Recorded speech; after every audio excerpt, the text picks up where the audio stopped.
Magandang araw po sa inyo, Sir Blair. Lalong-lalo na po sa mga giliw niyo pong tagapakinig at tagasuporta sa inyong mga YouTube channel. Ang kwentong aking ibabahagi ay nangyari taong 1991 sa baryo ng Santa Ines, probinsya ng Bicol. Ulila na po kaming dalawa ni Kuya Digong sa mga magulang. Kaya naging palaboy po kami sa lansangan. Nangangalakal po kami para sa aming pagkain. Isang araw ay napadaan kami sa isang karinderya na namimigay ng libreng pagkain para sa mga kagaya naming batang palaboy. At doon nga po nagsimula ang nakakakilabot naming karanasan na hindi ko po makakalimutan. Bago ko nga po pala simulan ang aking istorya, ay nais ko lamang pong ipaalam sa inyo na ang pangalan at lugar na aking ginamit ay sinadya ko pong binago upang mapangalagaan ang kaligtasan ng lugar sa totoong pinangyarihan ng aking kwento. Kilalanin niyo na lamang po ako sa pangalang Tano. At ito ang aking kwento. Kuya, sandali lang. Aray, sobrang sakit na ng tiyan ko. Gutom na talaga ako, kuya. Hindi ko na kaya ang sakit. Ay nako, pambira ka naman oo. Tiisin mo muna. Ano ka ba? Kita mo naman di ba? Namumulot pa tayo ng mga basura. Hindi ko na talaga kayang tiisin, kuya eh. Sobrang sakit na. Aray! Eh anong gusto mong gawin ko ha? Magnakaw ako? Para lamang may maipakain sa'yo? Wala naman ako sinabing magnakaw ka, kuya eh. Masama na ba na dumaing? Eh talaga namang masakit na ang tiyan ko eh. Tigilan mo na nga kakadaing mo, Tano. Mas lalo lamang ako naiirita sa'yo eh. Tsaka kahit lumuha ka pa ng dugo dyan, walang magbibigay sa atin ng libreng pagkain. Kaya tumayo ka na. At tulungan mo na lang ako rito para mas mabilis na tayo. Kuya, hindi ko kayang tumulong. Para bang meron sugat yung sikmura ako eh. Tumigil ka na nga sa pag-iyak mo. Hindi matatanggal ng mga luha mo ang sakit ng tiyan mo. Para kang di lalaki ah. Baka mamaya niyan isipin pa ng mga tao rito na pinaiiyak kita. Kaya tigilan mo na yan. Tulungan mo na lang ako rito sa pamumulot ng mga basura para makabalik na kagad tayo sa simbahan. Tara na! Eh, anong magagawa ko nga, kuya? Talagang masakit na masakit ng tiyan ko eh. Aray! Ang sakit! Tumigil ka na nga sa pag-iinarte mo. Mas lalo lamang ako natataranta sa'yo eh. Halika na nga, tumayo ka dyan. Kapag tinagalan mo pa ang pag-upo mo dyan sa gilid ng kalsada, panigurado na mamaya pa tayo makakakain ito. Ay nako, pambihira naman talaga, oo. Makisama ka naman. Hindi yung puro sarili mo lang ang iniisip mo. Nasaktan ako sa sinabing yun ni Kuya Digong dahil totoo naman na masakit ang aking tiyan. Isang beses lang kaming kumakain sa isang araw. Kaya naman, may pagkakataon talaga na ang sariling tiyan ko na ang sumusuko. Pilit akong tumayo at binaliwala ang sakit ng aking tiyan. Itinukod ko na lamang sa lupa ang aking tungkod para hindi ako mawalan ng balanse. Maya-maya pa ay natanaw namin ang isang karinderya na pinagkakaguluhan ng mga batang palaboy na kagaya namin. Lahat sila ay nakapila at isa-isang pumapasok sa loob ng karinderya na may dalang pagkain. Teka, sandali lang. Ano kayang meron sa karinderyang yun? Kuya, lapitan natin. Baka namimigay sila ng libreng pagkain. Di ba, sa simbahan may ganyan din, yung namimigay ng pagkain. Kahit lugaw pero masarap naman. Oo, pero alamin muna natin kung ano nangyayari. Baka kasi mamaya niyan may bayad pala. Huwag na tayong maghintay dito kuya, lapitan na natin sila. Dahil sa tingin ko, libre yung mga pagkain na ipinamimigay ng babae. Kaya halika na kuya. Hindi ko na talaga kayang tiisin ang gutom ko eh. Talagang masakit na talaga ang tiyan ko. Wala nang nagawa ang kapatid ko na si Kuya Digong nang tumakbo ako papalapit sa kinaroroonan ng karinderya. Nakapila ako sa mga batang naroroon at nagtanong sa isa sa kanila. Ang sabi ng batang lalaki na kasunuran ko, namimigay raw ng libreng pagkain ang may-ari ng karinderya sa mga kagaya raw naming batang palaboy. Namilog ang aking mga mata dahil sa labis na tuwa. Kuya, narinig mo? Libreng pagkain daw para sa atin. Yes, sa wakas. Dinidig ng Panginoon ng mga panalangin ko. Oo na. Narinig ko, hindi ako bingi. Umayos ka na nga lang dyan sa pila mo. Baka masingitan pa tayo ng ibang mga bata eh. Biglang tumigil sa pagsasalita si Kuya Digong nang makita niya ang isang magandang dalaga. Siya ang namimigay ng pagkain para sa mga batang nakapila. Kahit saan tignan, napakaganda ng babaeng yon.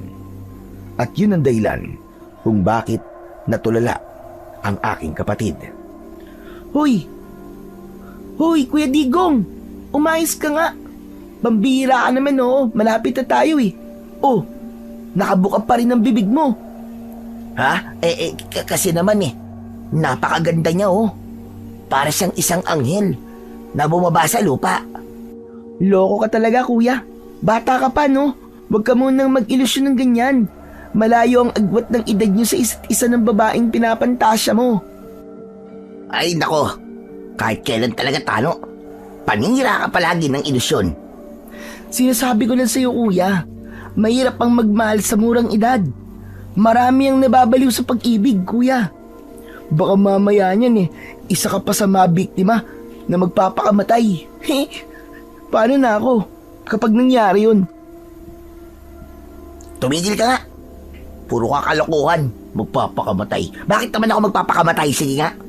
Parang humahanga lamang ako sa tao eh. Ang dami mo na kagad sinabi. Nakasimangot na muling bumaling ng tingin si Kuya Digong sa babae. Ilang sandali pa ay kami na ang inibutan nito ng pagkain. Nakita namin na ginataang gulay na langka ang ulam namin na mayroong sahog na giniling na karne. Saka sinamahan ng mainit na sabaw at kanin. Amoy pa lang, talagang masarap na. Sige lang, kumain lang kayo. Kapag kulang pa yan, lumapit lamang kayo sa akin. Marami pa rito. Maraming salamat po sa kabaitan nyo, ate. Sabel. Sabel ang pangalan ko. Hala, sige na. Kumain na kayo. Ay, siya nga pala. Magkapatid ba kayong dalawa? Opo, Ate Sabel. Magkapatid po kaming dalawa. Ako nga po pala si Tano. At ang kuya ko naman po, si Kuya Digong. Ikinagagalak ko kayong makilala, Tano at Digong. O siya, sige na. Pumasok na kayo sa loob ng karinderya. Maraming bakanting upuan sa loob. Kumain kayo ng marami, ha? Isang matamis na ngiti ang isinukli ko sa sinabing yon ni Ate Sabel. Saka ko siniko sa tagiliran si Kuya Digong. Kuya, tara na. Kanina ka pa tulala dyan eh.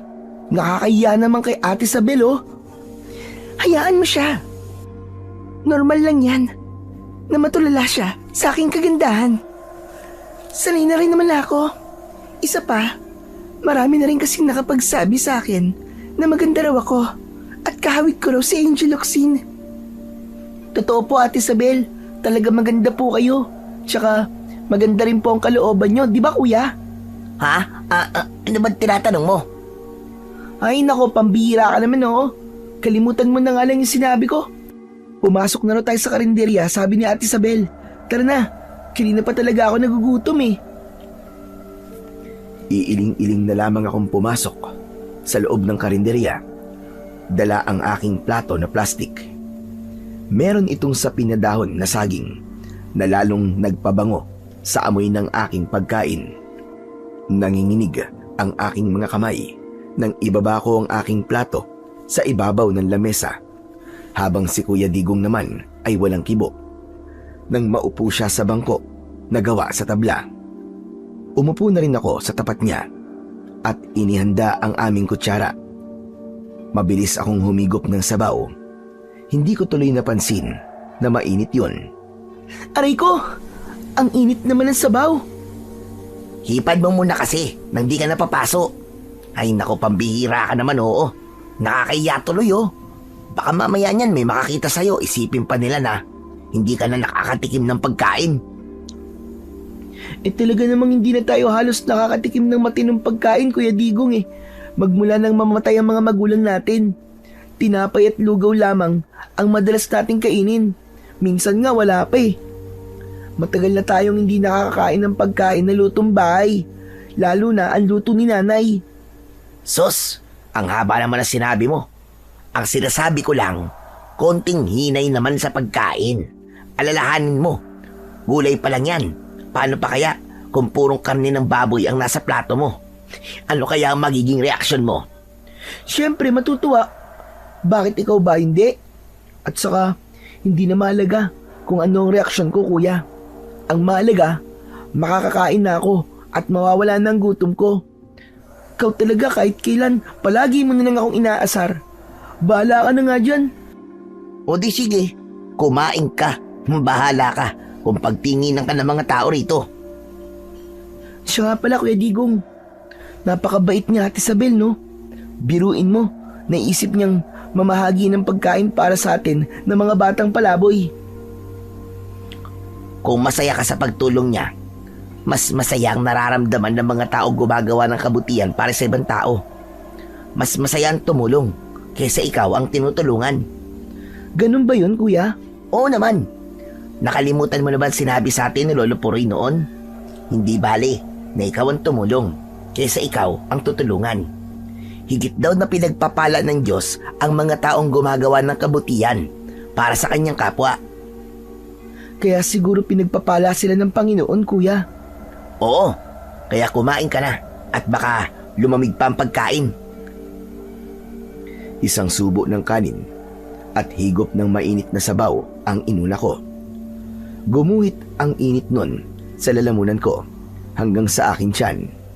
Ang kaninang sumasakit kong tiyan ay napalitan ng ginhawang pakiramdam. Lalo na nang malasahan ko ang kakaibang sarap ng gulay na langka.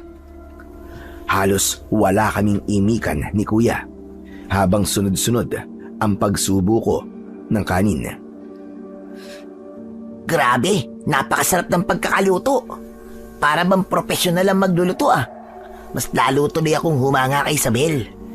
Alam mo, kung magkasing edad lang kami, naku, panigurado.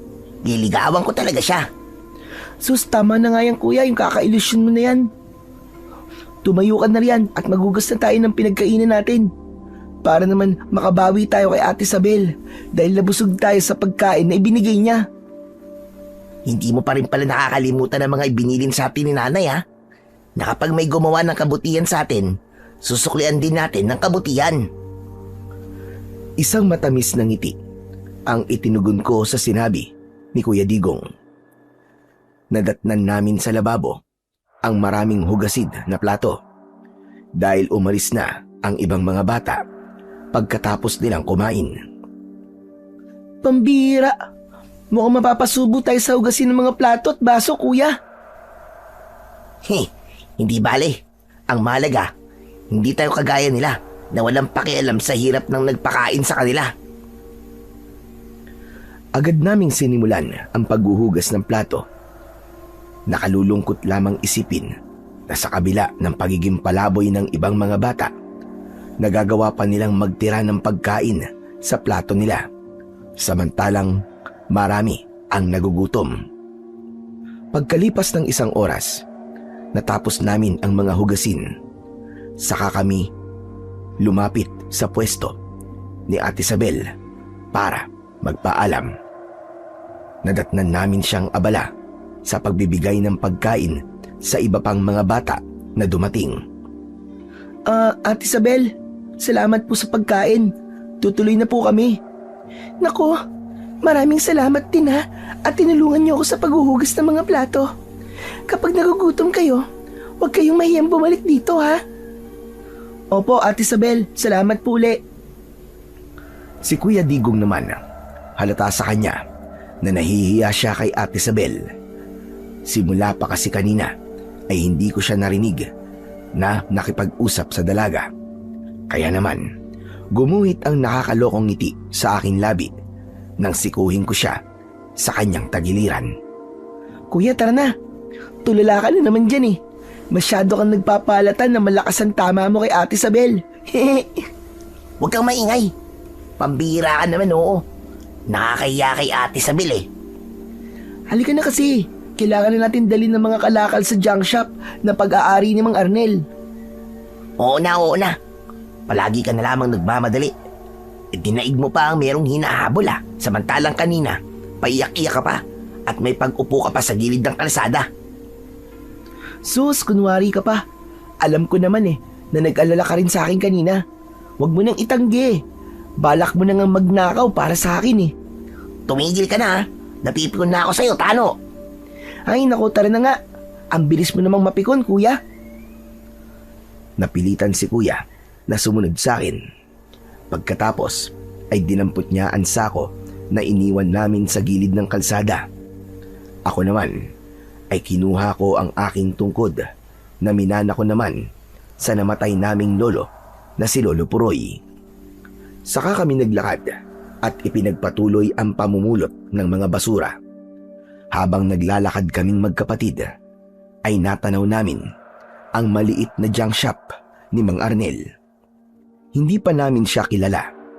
Meron lang nakapagsabi sa amin na isang madre na meron daw junk shop sa dulo ng kalsada at mahal daw ang kuha nito sa bawat kilo ng lata at bakal.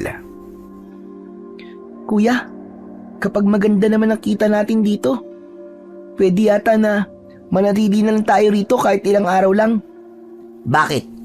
Ayaw mo na ba sa simbahan matulog? Siyempre gusto. Kaya lang, ngayon lang tayo nakahanap ng ganito karaming basura eh. Baka dito, makaipon tayo kagad, di ba? Hay nako, saka mo nalang isipin ang pag-iipon. Ang mahalaga, may matutuluyan tayo pansamantala. Hala, sige na. Tumawag ka na. Baka nasa loob si Mang Arnel. Pumesto ko sa tapat ng pintuan na merong mga nakatambak na basura sa paligid. Nagsimula akong magtawag habang palinga-linga ang aking paningin sa buong paligid. Tao po! Tao po! Lakasan mo pa at baka bingi yung may-ari. Sinong bingi, ha? Pareho kaming nagulat ni Kuya sa malakas na boses na yon ng isang lalaki mula sa aming likuran.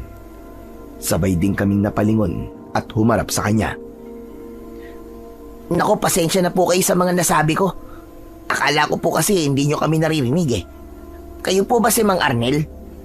Ako nga. Bakit? Anong kailangan niyo sa akin? May nakapagturo po kasi sa amin na isang madre sa simbahan po ng mga Katoliko sa bayan. Sabi po niya, namimili raw po kayo ng mga lata at bakal. Oo. Bumibili nga ako ng mga yon. Bakit? May dala ba kayo? Opo, narito po lahat sa sako. O siya, sige. Ipasok niyo na sa loob para makilo ko na mga yan. Sinundan ko ng tingin si Mang Arnel habang papasok siya sa loob ng kanyang junk shop. Malinis siyang manamit kaya hindi ko naisip na pagbabasura rin ang pinagkakakitaan niya. Ngunit pamilyar sa akin ang kanyang muka. Hindi ko lang matandaan kung saan ko siya nakita. Basta magaan ang loob ko sa kanya kahit medyo masungit siyang magsalita. Maya-maya pa ay nakapasok na kami sa loob ng junk shop nito. Bumungad sa aming harapan ang maraming lata na tiniktik ang kalawang at nakalagay sa malinis na bao. Nagtataka man ako ay wala akong lakas ng loob para magtanong. Hala, sige na. Ilapag niyo sa lamesa ang mga yan at kikiluhin ko. Maupo muna kayo sa bangko. Itinuro ni Mang Arnel ang bangko na gawa sa plastik. 2 upuan yun na nakaharap sa kanyang kiluhan. Mukhang ngayon lang kayo napadpad sa lugar na ito ah. Hindi ko akalain na papupuntahin kayo rito ni Lita. Siya yung madre na kumausap sa inyo. Kababata ko siya dahil sa bayan ako dati nakatira. Mahal daw po kasi sa inyo ang 1 kilo ng mga bakal at lata. Sa bayan po kasi, luging-lugi po kami. Sinidya kong taasan ng bayad sa kilo ng mga lata at bakal dahil meron akong pinaggagamitan nun. Magkano naman po ang 1 kilo sa inyo, Mang Arnel? 20 ang 1 kilo ng mga bakal at lata. Nakita ko rin na may dala kayong mga bote ng alak. Binibili ko rin ng mga yan ng 5 piso ang isa. Nanlaki ang aking mga mata dahil halos doble ang presyo ni Mang Arnel kumpara sa dati naming pinagbebentahan ng mga kalakal. Marami ang nakuha niyong kalakal ah. Pero dapat, hindi na kayo nagpunta sa lugar na ito. Mapanganib para sa inyo. Lalo na kapag inabutan kayo ng dilim sa daan. Ho? Bakit niyo naman po nasabi yun, Mang Arnel? Nagkalat sa lugar na ito ang mga nilalang na hindi nyo dapat makita. Baka kayo ang sunod na mabiktima. Teka. Ang tinutukoy niyo po ba yung mga aswang? Teka, sandali lang. Paano mo nalaman ang tungkol sa mga aswang? Biktima po kami ng mga aswang, Mang Arnel. Ulila na po kami dahil pinatay po ng mga aswang ang pamilya po namin. Paano nyo nalaman na mga aswang ang pumatay sa kanila? Nakita po namin ang mga nangyari. Ngunit wala po kami nagawa kundi ang panoorin silang patayin ng mga nilalang na yon. Ang masaklap pa po, wala pong naniwala sa amin noong mga panahon yun. At ipinagpalagay pa ng mga pulis na kagagawan lang daw yon ng isang baliw na tao. Yung bang mga adik. Yan ang pinakamasakit na katotohanan. Marami ang pinatay ng mga aswang, ngunit hindi nila nakakamit ang kanilang hustisya. Kagaya nyo, biktima rin ako ng mga aswang. Namatay ang aking mga magulang at kapatid nang dahil sa kanila. Nakita niyo rin po ba sila habang inaatake sila ng mga aswang? Hindi. Ngunit alam kong aswang ang may gawa nun dahil manunugis ng aswang ang aking ama. Huli na, nang ako'y dumating dahil wala na sila. Wala na rin akong nadatnan na katawan nila dahil dinala sila ng mga pulis. Sa sobrang sakit, halos hindi ko makayanang tignan ang kanilang mga bangkay. Kaya, nagpakalayo-layo ako nang hindi ko man lang sila naihahatid sa huli nilang hantungan. Kaya ako na mismo ang naghahanap ng hustisya para sa kanila. Kung ganun po, naghahanap po kayo ng mga aswang, Mang Arnel? Oo, kaya nga ako narito. Kaya nga nagtataka rin ako sa inyo Bakit kayo narito sa lugar na to? Hindi nyo ba alam na pinamumugaran to ng mga aswang? Ano po? Hindi ko naman nilalahat na aswang ang mga taga rito. Meron din naman na kagaya ko ng normal na tao. Sa ilang taon kong pamamalagi sa lugar na to, marami na akong nakasagupa ng mga aswang. At halos hindi sila maubos-ubos. Para pang mas lalo silang dumadami. Kung ganun po, baka tama po kayo, Mang Arnel. Pugad na nga po ito ng mga aswang at dito sila nagpaparami ng lahi sa pamamagitan po ng pangahawa. Kaya nga hindi magandang nandito kayo. Baka mahawa kayo ng aswang nang hindi nyo namamalayan. Hala, sige na. Masyado na napapahaba ang usapan natin. Makakaalis na kayo.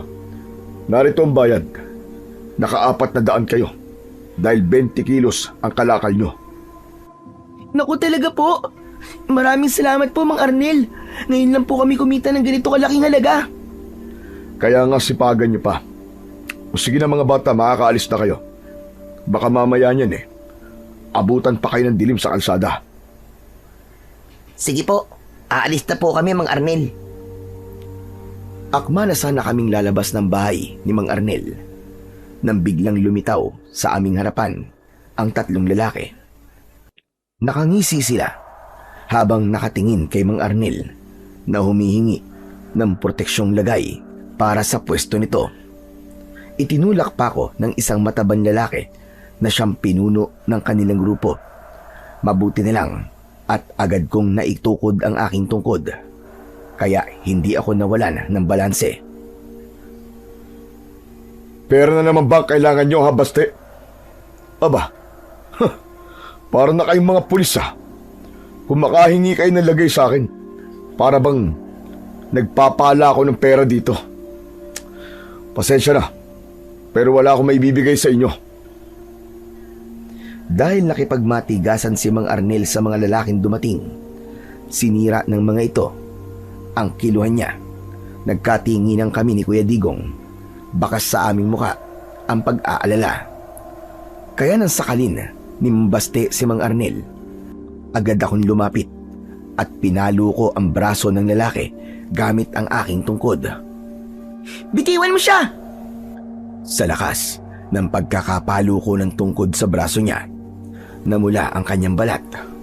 Bumakas ang matinding galit sa kanyang muka. Kaya naman, binitiwan niya ang leeg ni Mang Arnel. Kaya ako naman ang binalingan niya. Dinuro niya ako sa aking muka at pinagbantaan ang buhay ko. Agad naman, nakinagat ni Kuya Digong ang daliri ni Mang Baste. Kaya malakas itong napasigaw dahil sa labis na sakit.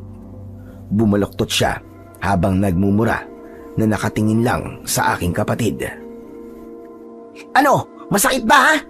Siguro naman, hindi mo nagagamitin ang daliri na yan para ipanduro sa mukha ng kapatid ko. Hoy mga bata, anong ginagawa nyo? Bakit kayo nakikialam? Baka mamaya madamay pa kayo dito. Sige na, umalis na kayo. Hindi po kami aalis dito, Mang Arnel. Tsaka hindi po kami natatakot madamay. Nagtatrabaho po kayo ng patas. Pagkatapos sila, nagpapalaki lamang ng tiyan para mangurakot sa inyong pinaghirapan. Hindi po kami tatayo rito at manonood lang. Kailangan nilang malagot sa pananamantala nila sa kahinaan ng ibang tao. Hindi nagustuhan ni Mang Baste ang mga sinabi ko. Kaya naman, inutusan niya ang kanyang mga tauhan para hawakan ako.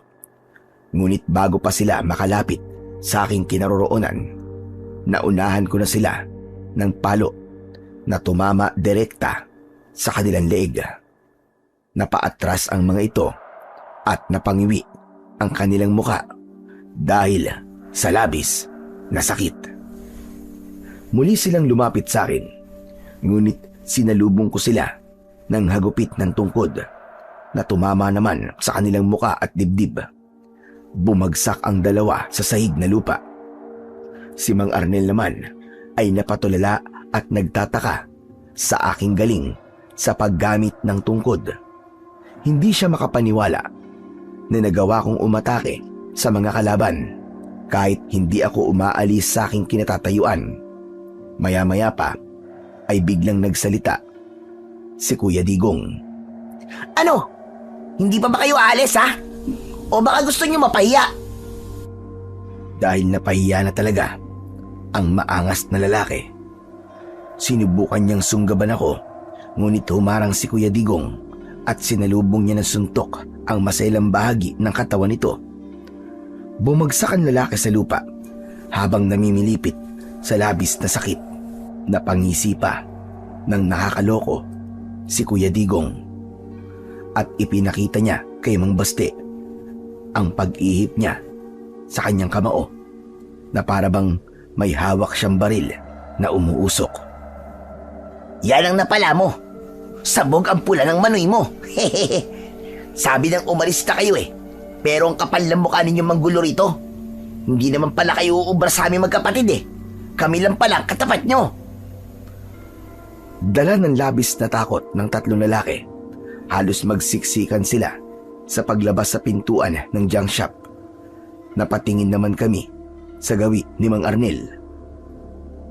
Mang Arnel, hindi na po kayo nakapagsalita. Wala na po mga taong nanggugulo sa inyo. Hindi na po nila kayo guguluhin. Mang Arnel, Akala ko po ba manunugis po kayo ng mga aswang. Bakit po hindi kayo nakaporma kanina? Ha? Nagulat ako sa inyo eh. Ang husay niyo palang makipaglaban.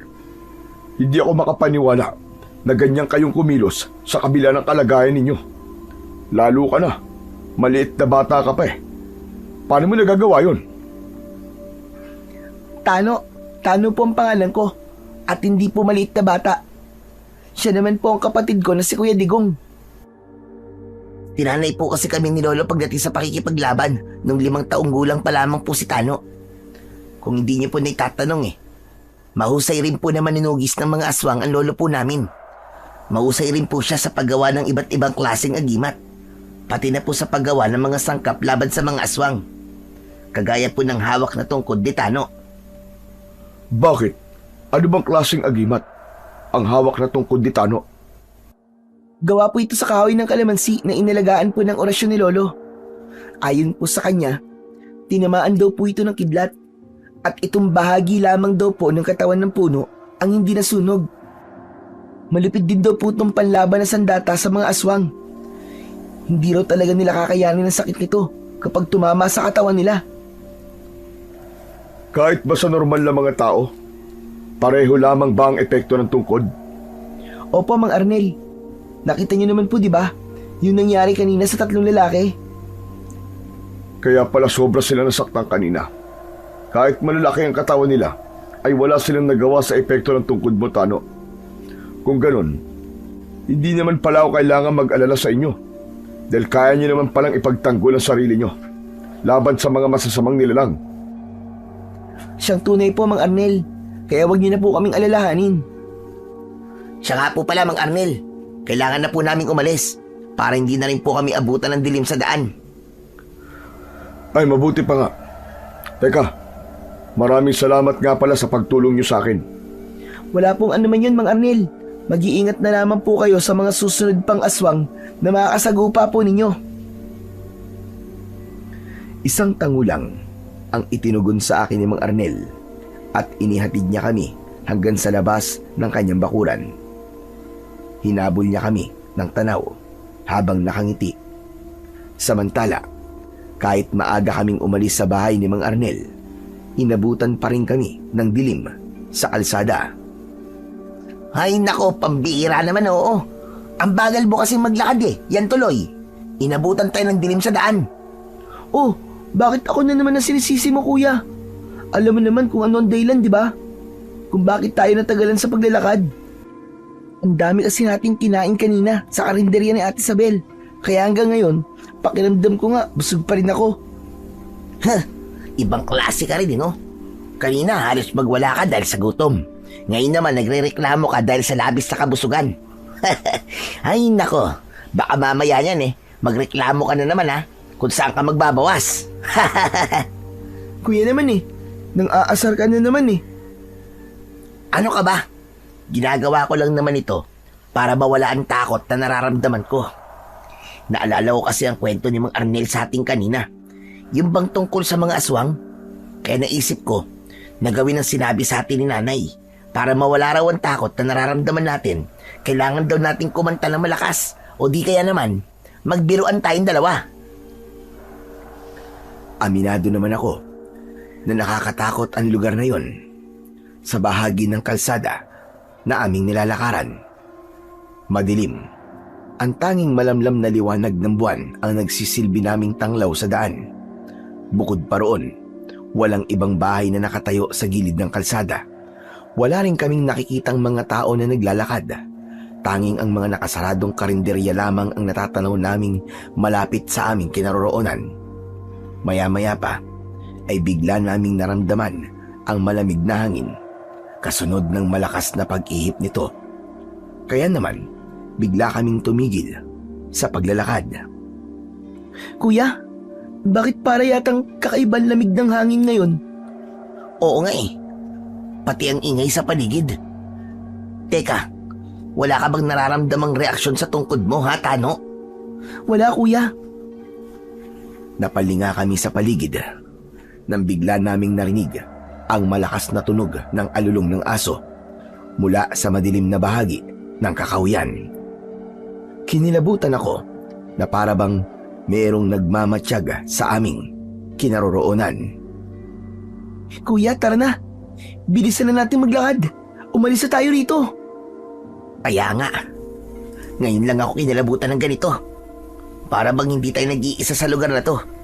Para bang may mga matang nakatingin sa atin na nagtatago lang sa mga puno. Hindi ko na halos pinatapos na magsalita si kuya. Agad na akong kumaripas ng takbo. Hoy, sandali! Hintayin mo ako, Tano! Bumangga sa aking likod si Kuya Digong nang bigla akong tumigil sa pagtakbo. Mula kasi sa aking harapan, nakatayo ang 3 nilalang na ang ulo ay sa aso at ang kalahati ng kanilang katawan ay sa tao. Umangil sila habang tumutulo ang malapot nilang laway. Nakadipa ang kanilang mga braso habang nakalitaw ang mga kuko na para bang karit. Napaatras kaming magkapatid habang hindi namin inaalis ang paningin sa kanilang 3. Maya-maya pa ay naramdaman ko ang malakas na enerhiyang gumagapang sa aking katawan mula sa tungkod. Kuya, mga aswang sila. Sila ang mga nilalang na pumatay sa pamilya natin. Anong gagawin natin, kuya? Kung ganun, wala tayong ibang gagawin, kundi ang patayin din sila. Nagkamali sila ngayon ng inabangan dahil sisiguraduhin ko na mamamatay sila sa mga kamay ko. Kuya, uminahon ka muna. Hindi sila kagaya ng mga lalaking nakalaban natin kanina. May angking lakas at bilis sa mga nilalang na yan. Si Lolo nga na manunugis ay natalo nila. Tayo pa kaya na wala naman tayong karanasan pagdating sa pakikipaglaban sa mga aswang. Kagaya ng sinabi ko, papatayin ko sila, Tano. Kahit wala akong karanasan sa pakikipaglaban, gagawin ko ang lahat na makakaya ko. Mapatay lamang silang lahat.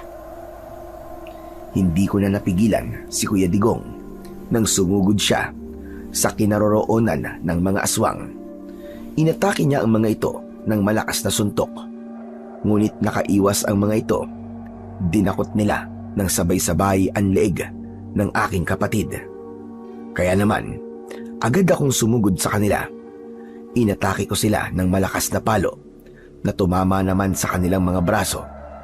Pagkatapos, umikot ako at binigyan ko sila ng tig-iisang malakas na sipa na tumama direkta sa kanilang muka. Bumagsak sila ng sabay sa lupa, kaya nabitiwan nila si Kuya Digong.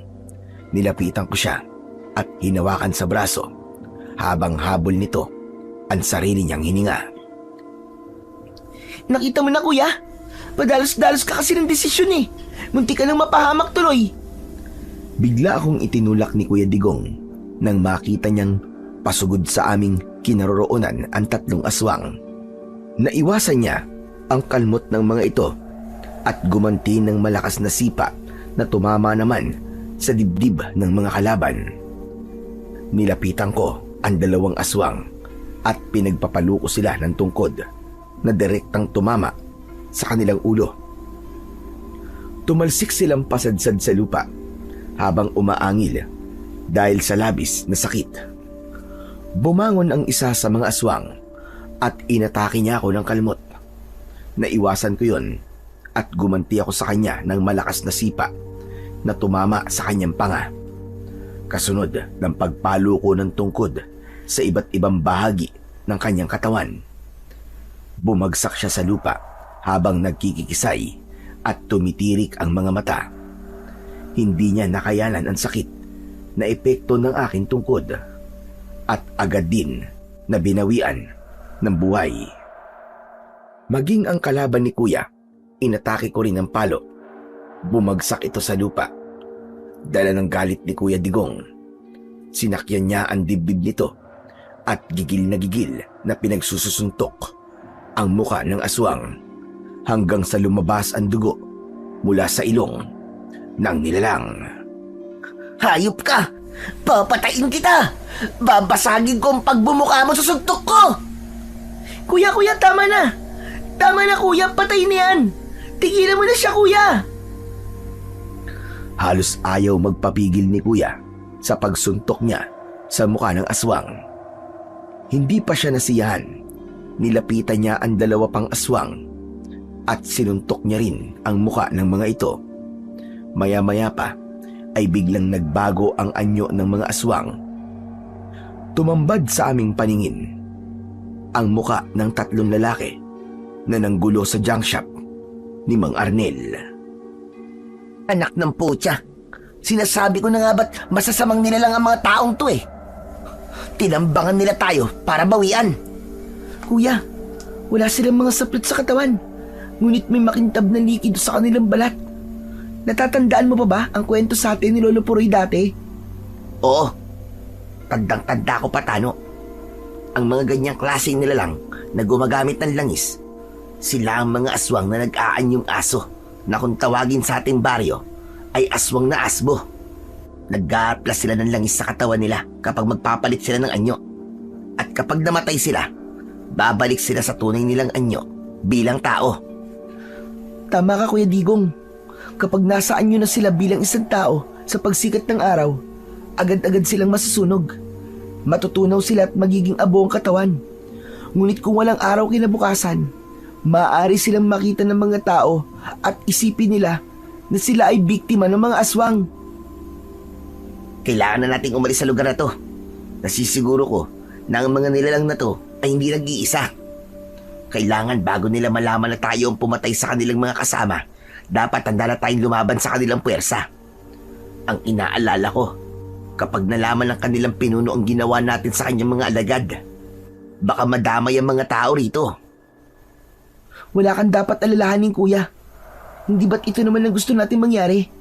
Ang ubusin sila at patayin ng kanilang puwersa. Tayo nang bahala sa mga tao. Poprotektahan natin sila kahit na anong mangyari. Inilinga namin ang aming paningin sa paligid. Muli kong sinulyapan ang katawan ng 3 lalaki. Kitang-kita ko ang marami nilang sugat sa katawan, dulot ng aking tungkod. Napatunayan ko na ang epekto ng aking sandata ay malalim na sugat na hindi kayang pagalingin ng mga aswang. Maya-maya pa ay nauna nang maglakad si Kuya Digong. Halika na, Tano. Bilisan mo na sa paglalakad. Oo, Kuya. Nariyan na. Agad akong tumakbo, pahabol kay Kuya Digong. Maya-maya pa ay bigla naming natanaw ang isang matandang lalaki na walang malay sa gilid ng kalsada. Kuya, may matandang lalaki na nakahiga sa kalsada sa bandang yun, oh. Naku po, Diyos ko. Oo nga, no. Baka inatake siya ng aswang kanina. Halika, ilapitan natin. Tulungan natin siya. Nagmamadali kaming lumapit sa kinaroroonan ng matandang lalaki. May sugat siya sa noo at may kalmot ang kanyang braso. Tama ako.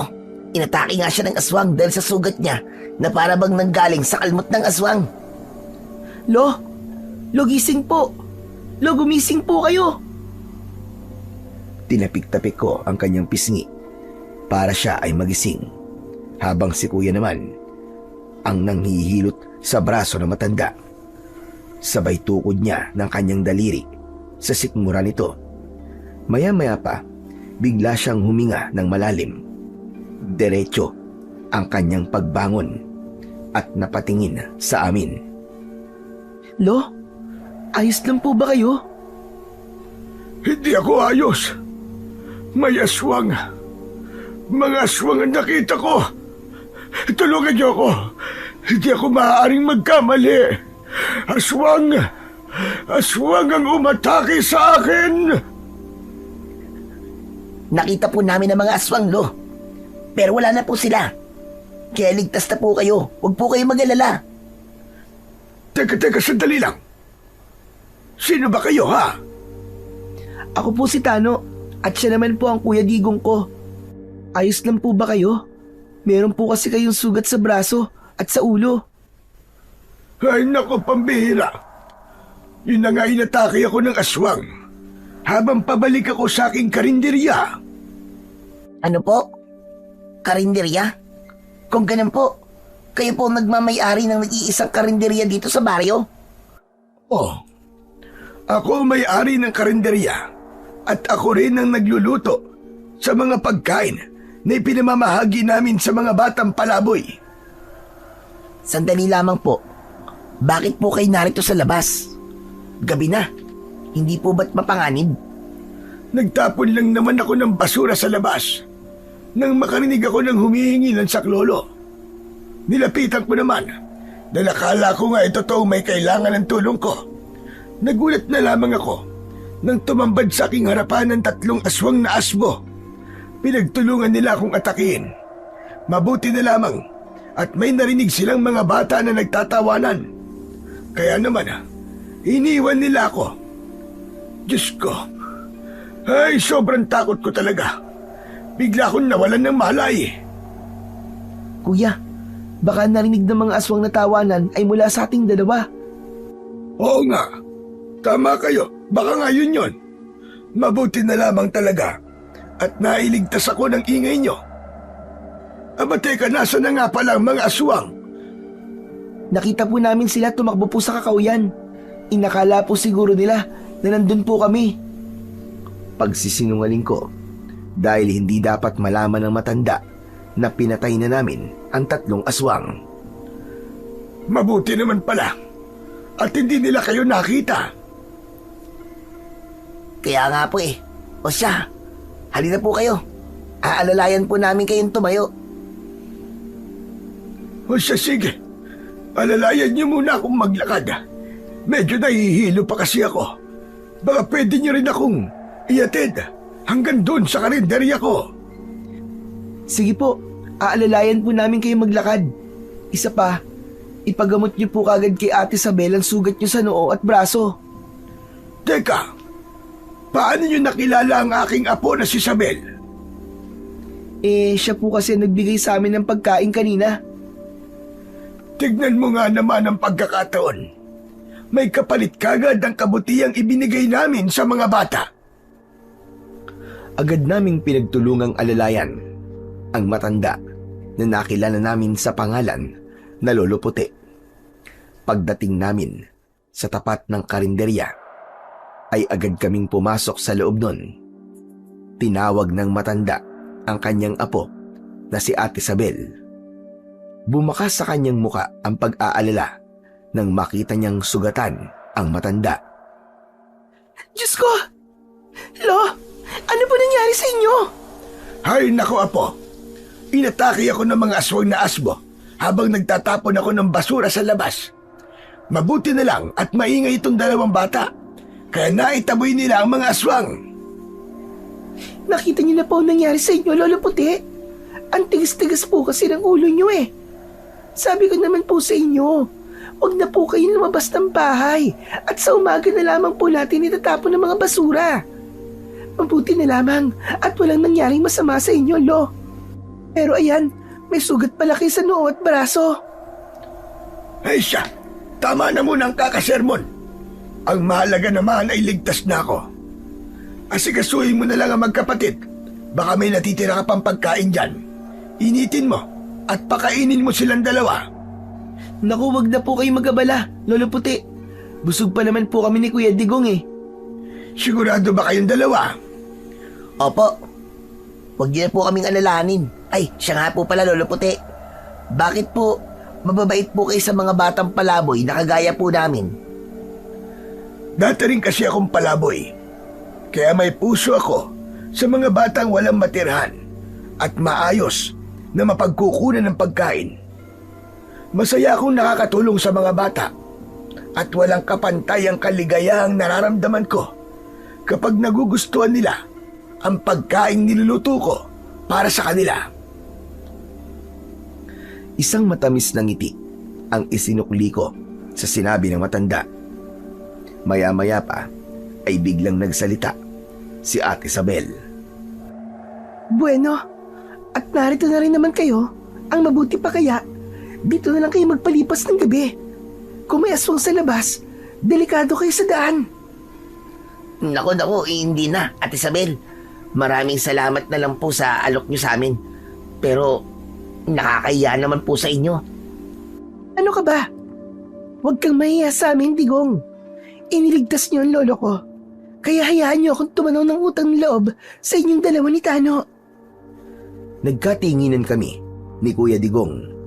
Sa isang banda ay kailangan naming magpalipas ng umaga dahil baka matsyempoan namin ang mga aswang sa labas. Kaya naman, pumayag na rin kami sa gustong mangyari ni Ate Isabel. Inihatid niya kami sa isang bakanting silid. Binigyan niya kami ng kumot at unan. Meron din siyang ibinigay sa amin na malinis na damit. Sa kanya kami iniwan sa kwarto. Kuya, ang galing no? Meron pa palang mga taong mabubuti ang kalooban hanggang ngayon.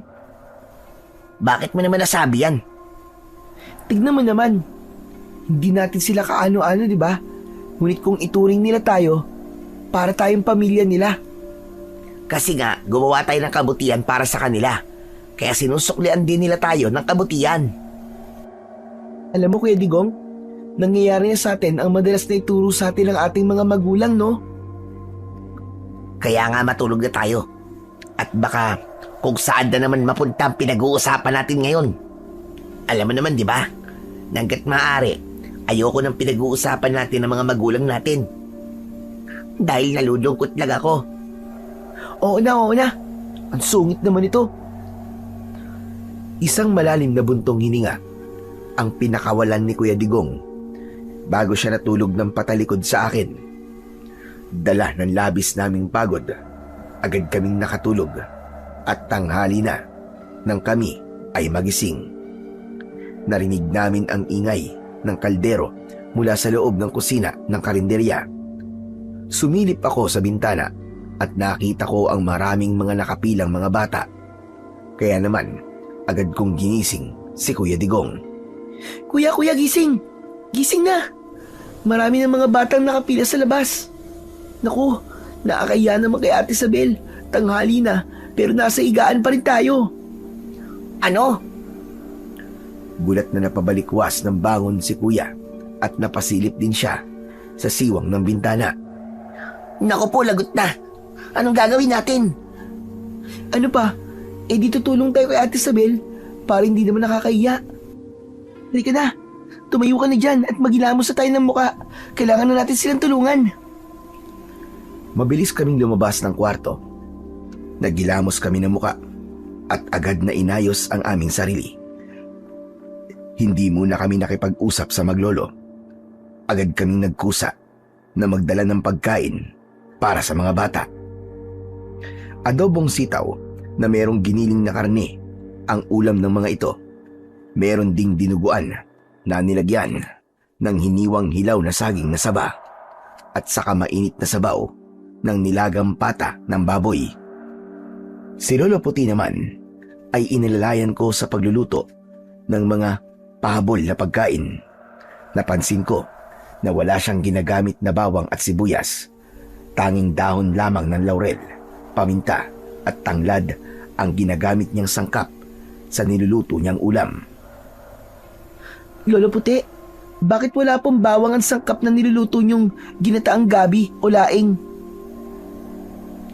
Dahil yon ang hiling ng mga bata. Grabe naman po sila. Sila na nga po ang pinapakain nyo ng libre. Sila pa po ang humihiling ng mga gusto nila.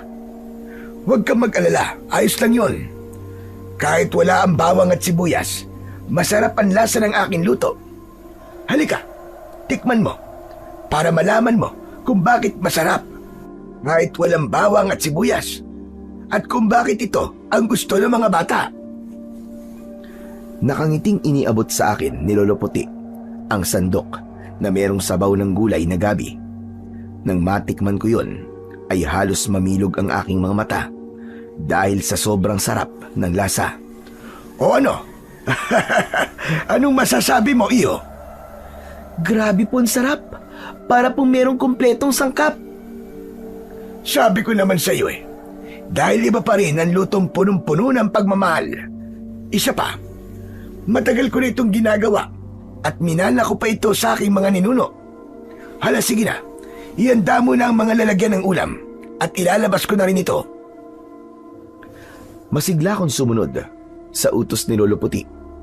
At dahil masaya kami sa aming ginagawa, ay hindi namin napansin ni Kuya Digong ang oras. Kaya inabot ulit kami ng gabi sa karinderya ng maglolo. Naku, paano yan? Inabutan na naman kayo ng dilim sa karinderya namin.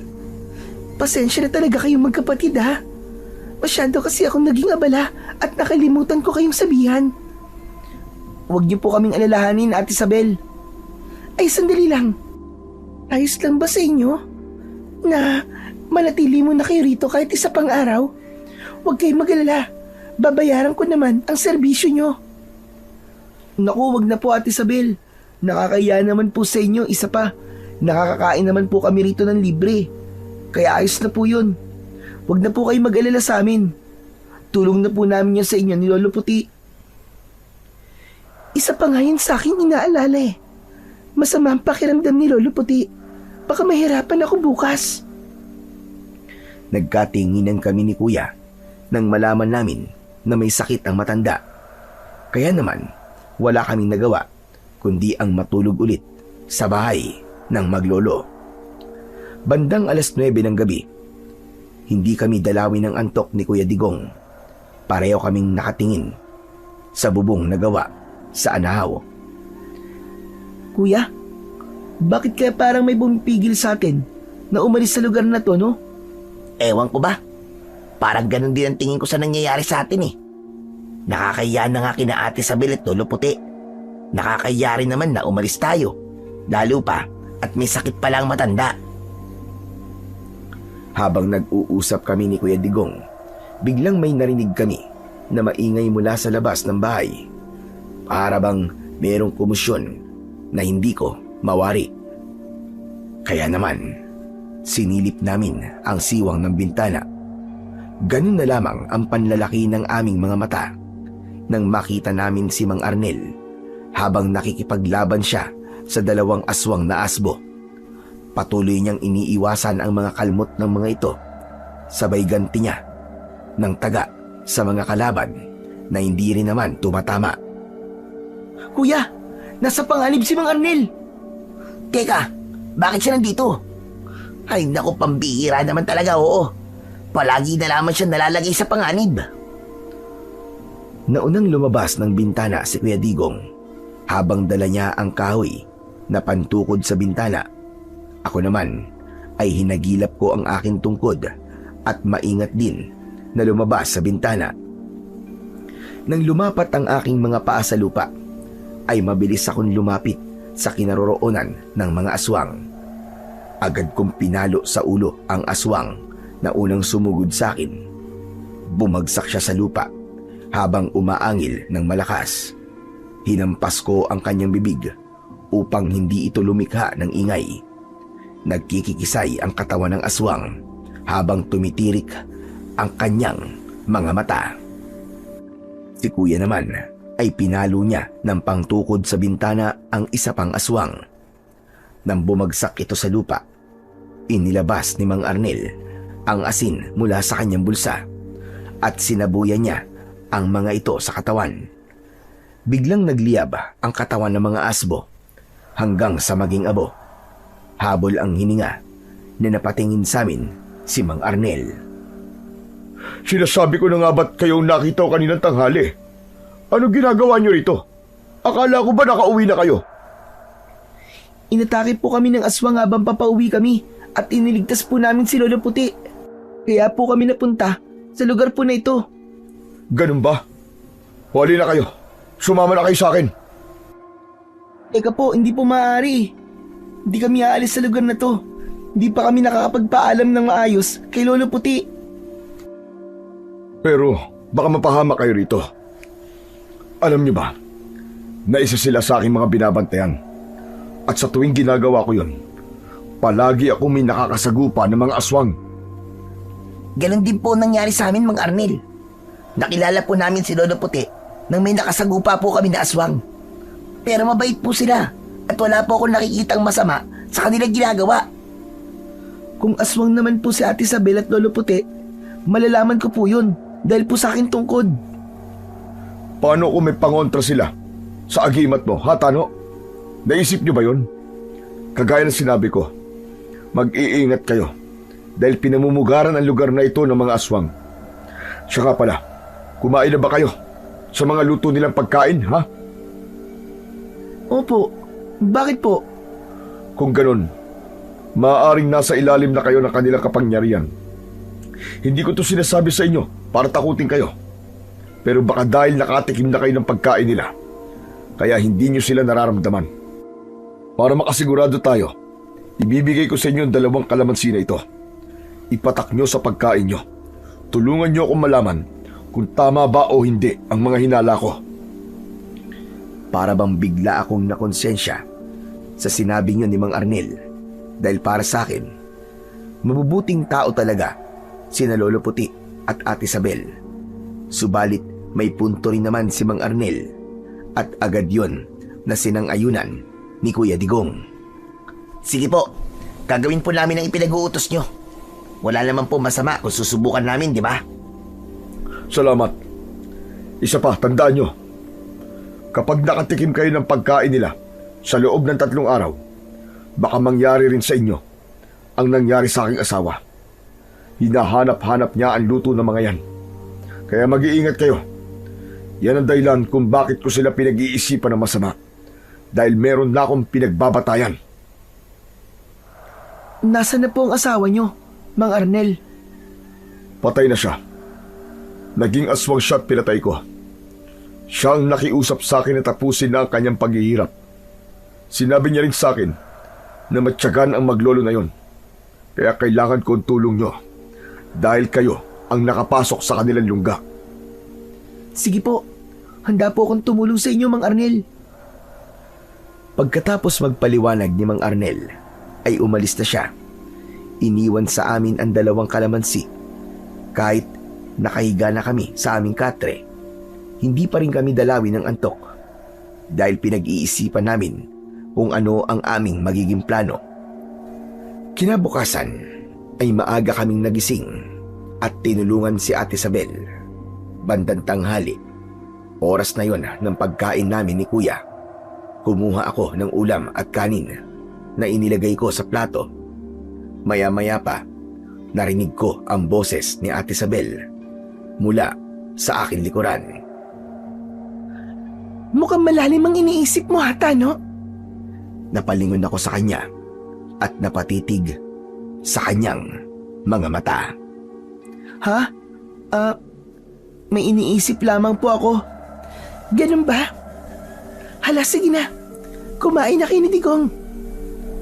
Agad akong umalis sa harapan ni Ate Isabel. Subalit, nang tumapat ako sa pintuan, bigla siyang nagsalita at mariin na napatitig sa aking bulsa. Teka, ano ba yung bilog na yan sa bulsa mo, Tano? Biglang bumundol ang kaba sa aking dibdib.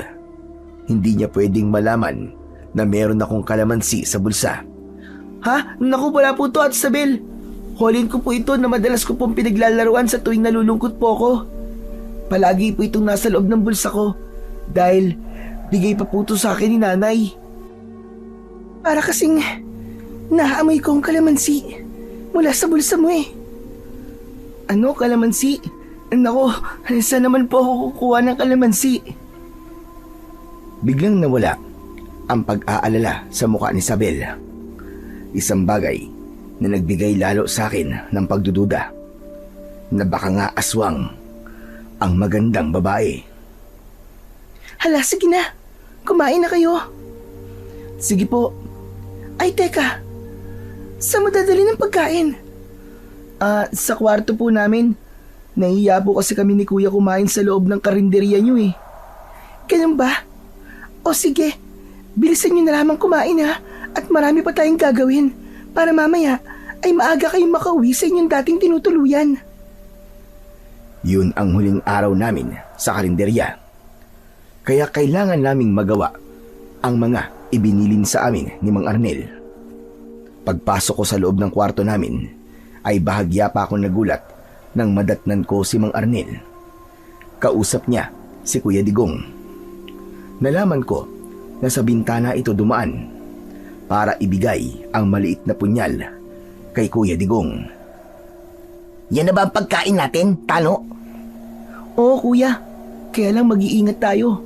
Muntik akong mahuli ni Ate Isabel na meron akong kalamansi sa bulsa.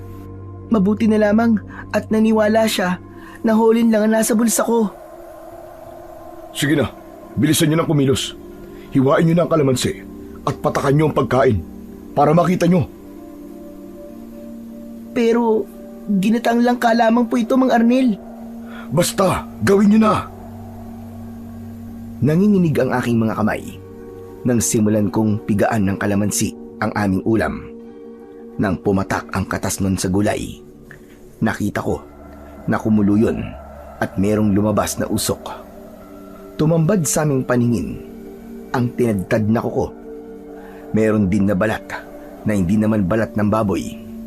Nagkatinginan kami ni Kuya Digong at nang matiyak namin na karne yun ng tao, nagunahan kaming dalawa sa bintana at sabay na sumuka. Yun ang masaklap na katotohanan sa buhay namin ng aking kapatid. Nakakain kami ng karne ng tao. Hindi lang kami, pati na rin ang lahat ng mga taong kumain sa karinderya ng Maglolo. Diyos ko, sinasabi ko na nga ba't totoo ang hinala ko sa kanila? Nanghihina kaming napaupo sa sahig. Mas lalo kaming kinabahan nang biglang merong kumatok mula sa labas ng pinto ng aming silid at narinig namin ang boses ni Lolo Puti. Tano! Digong! Ano ba nangyayari dyan sa inyo sa loob? Bakit parang may nagsusuka? Buksan nyo nga ang pinto! Nagkatingin ng kaming tatlo at hindi namin malaman ang gagawin. Bigla ang pagbilis ng tibok ng aking puso dahil sa pag-aalala. Mabuti na lamang at nakatalon kagad sa bintana si Mang Arnel. Dala ang aming pagkain, binuksan namin ang pinto at bumungad sa aming harapan ang matanda. Ano ba nangyayari sa inyo? Narinig kong nagsusuka kayo. Masama po kasi ang pakiramdam namin, Lolo Puti. Mukhang nahawa po kami nilagnat sa inyo nung gamutin po namin kayo kagabi. Abay, ganun ba? Hala, sige. Magpahinga na lamang muna kayo at ipapasarado ko na lamang kay Isabel ang karinderya para makapagpahinga kayo ng maayos. Salamat po, Lolo Puti. May higa na po muna kami. O siya, sige na. Magpahinga na muna kayo at kailangan ko rin na magpahinga. Baka ako'y mabinat. Saka lamang kami nakahinga ng maluwag nang umalis na ang matanda sa aming harapan. Kuya, anong gagawin natin ngayon? Wala tayong ibang gagawin kundi ang magbatsyag. Kagaya na napag-usapan namin ni Mang Arnel habang wala ka. Huwag ka mag-alala, Tano. Tutulungan tayo ni Mang Arnel. Ngayong nalaman na natin ang sikreto nila, Kuya, anong gagawin natin sa mga taong nakatikim ng pagkain sa karinderya? Hindi natin sila lahat may liligtas. Dahil nahuli na tayo ng dating. Marami na sa kanila ang may hawa ng aswang. Hawa ng aswang? Paano nangyari yung Kuya? Sila ang mga naadik sa lasa ng ulam na natikman nila rito. Ang sabi, kapag naglalaway na sila at halos mabaliw sa kakahanap ng pagkain, may hawa na yun ng aswang. Kuya, paano tayo? Nakakain na tayo ng pagkain nila, di ba? Kaya nga ibinigay sa akin ni Mang Arnel ang gamot na to. Bagong gawa raw niya to. Sayang lang daw at hindi niya kagad nalaman ang tungkol sa katas ng bawang. Kung nagkataon, nailigtas man lang daw niya sana ang kanyang asawa. Katas ng bawang? Oo. Lahat daw ng mga nakakakain ng pagkain na niluto ng aswang ay kailangan uminom ng isang kutsarita na katas ng bawang. Kaya sige na, mauna ka nang uminom. Hindi na kami nagdalawang isip. Agad kaming uminom ng katas ng bawang. At pagkahawak ko sa tungkod ko, naramdaman ko na ang pag-iinit nun.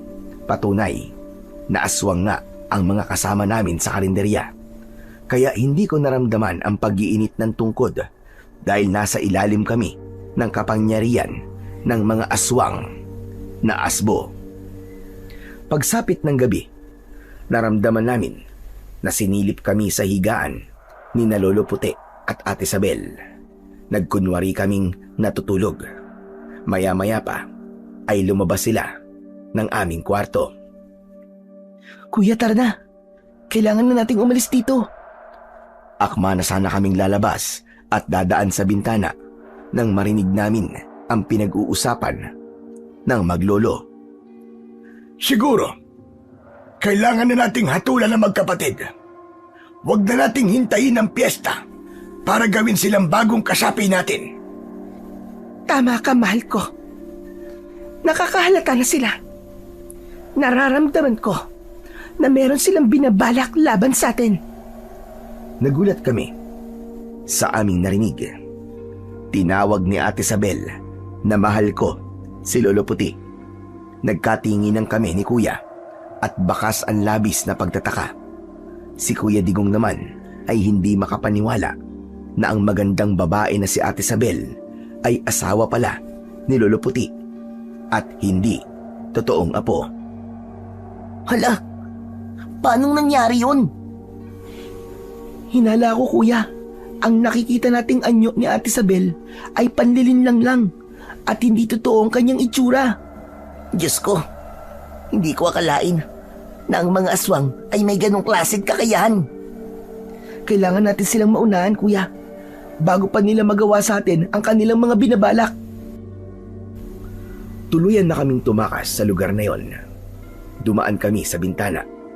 Tinahak namin ang daan papunta sa bahay ni Mang Arnel. Ngunit hindi namin inaasahan na merong naghihintay sa amin na mga nilalang na mukhang aso. Lahat sila ay umaangil. Ang iba naman ay may hila pa na katawan ng isang tao. Balak siguro nilang dalhin sa karinderya ng maglolo. Kuya, paano to? Anong gagawin natin? Nakita na nila tayo. Hindi tayo papahuli sa kanila ng buhay. Ngayong alam na natin na marami ang mga ngalib na buhay kapag wala tayong ginawa. Mas kailangan natin silang labanan para iligtas ang ibang tao na mamibiktima pa nila. Agad na umayos ang pwesto ni Kuya Digong. Itinutok niya ang punyal na ibinigay sa kanya ni Mang Arnel. Kumislap yun sa liwanag ng sikat ng buwan, kaya napaatras ang mga kalaban. Samantalang ako naman ay lumayo sa tabi ni Kuya at itinutok rin sa kanila ang aking tungkod. Diyos ko, kayo na po ang bahala sa amin ng kuya ko. Pagkatapos kong magsabi ng panalangin sa Panginoon, bigla kaming inatake ng mga aswang. Sinalubong ko naman sila ng palo na tumama naman sa kanilang tagiliran. Umangil sila at nahati ang pangkat. Tig-apat kami ng kalaban. Pinalibutan nila kami habang nakadipa ang kanilang mga braso. Inatake nila kami ng kalmot. Ngunit mabilis naman kaming nakakaiwas. Gumanti ako sa kanila ng malakas na sipa na direktang tumama sa kanilang dibdib. Si Kuya Digong naman, nilaslas niya ang leeg ng kanyang mga kalaban. Sinundan ko yun ng hampas ng tungkod sa kanilang tiyan. Nagkikikisay ang kanilang katawan habang tumitirik ang kanilang mga mata. Nang makita namin na wala na silang buhay, agad kaming tumakbo, papalayo sa lugar na yon. Bilisan mo, Tano! Sa igay ng mga aswang kanina, natitiyak ko na naririnig tayo nila Ate Isabel at Lolo Puti. Baka nga sa mga sandaling to, alam na nilang wala na tayo sa loob ng kwarto natin. Pagod na ako, Kuya. Nangihina na ang katawan ko. Tiisin mo lang, Tano. Ang mahalaga, makarating tayo sa bahay ni Mang Arnel. Bilis! Halos hindi lumapat ang aming mga paa sa lupa habang kami ay tumatakbo. Mabilis naming tinahak ang daan papunta sa bahay ni Mang Arnel. Maya-maya pa ay narinig namin ang malakas na alulong mula sa mga aswang na asbo.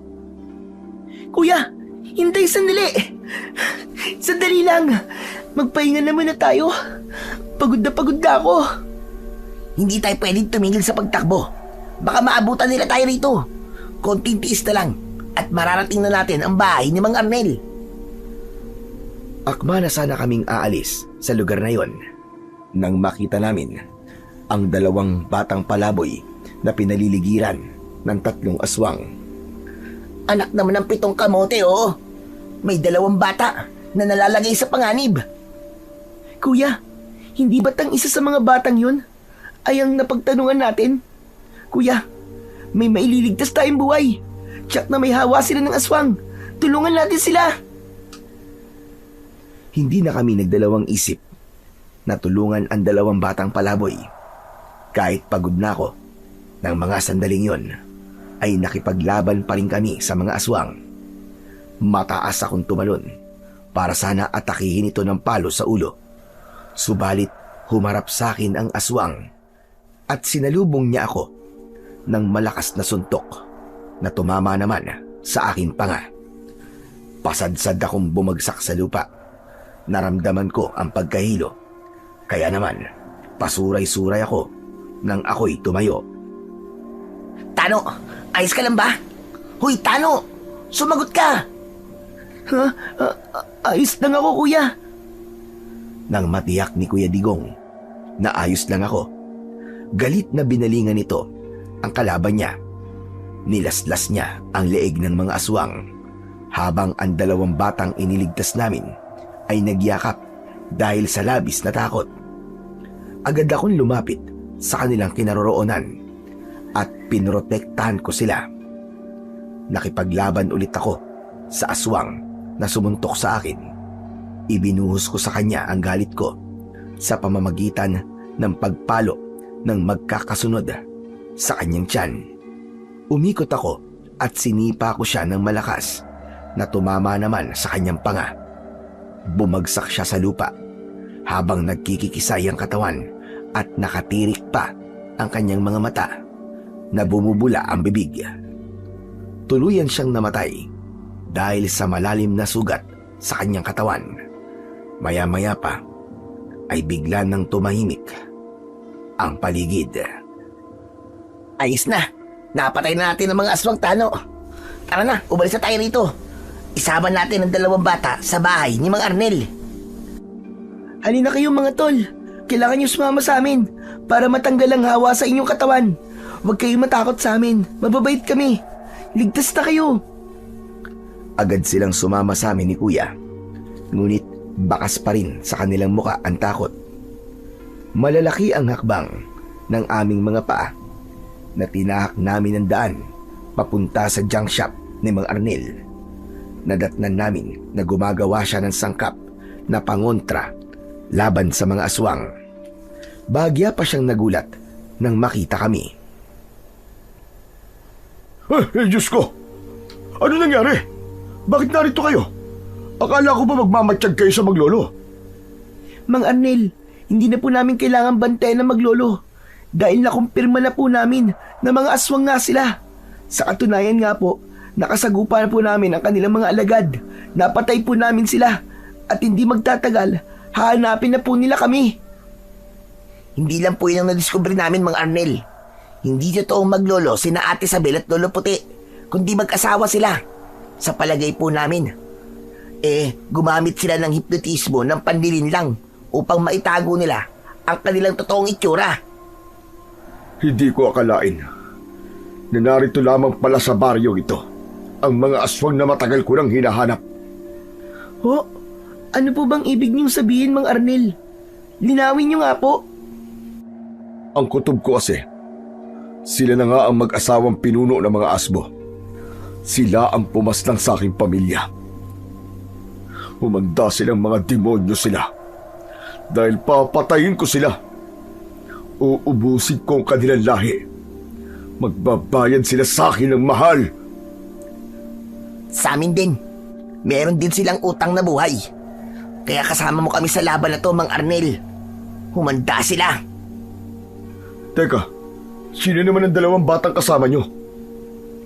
Sila po mga batang nakakain po sa karinderya ng mga aswang.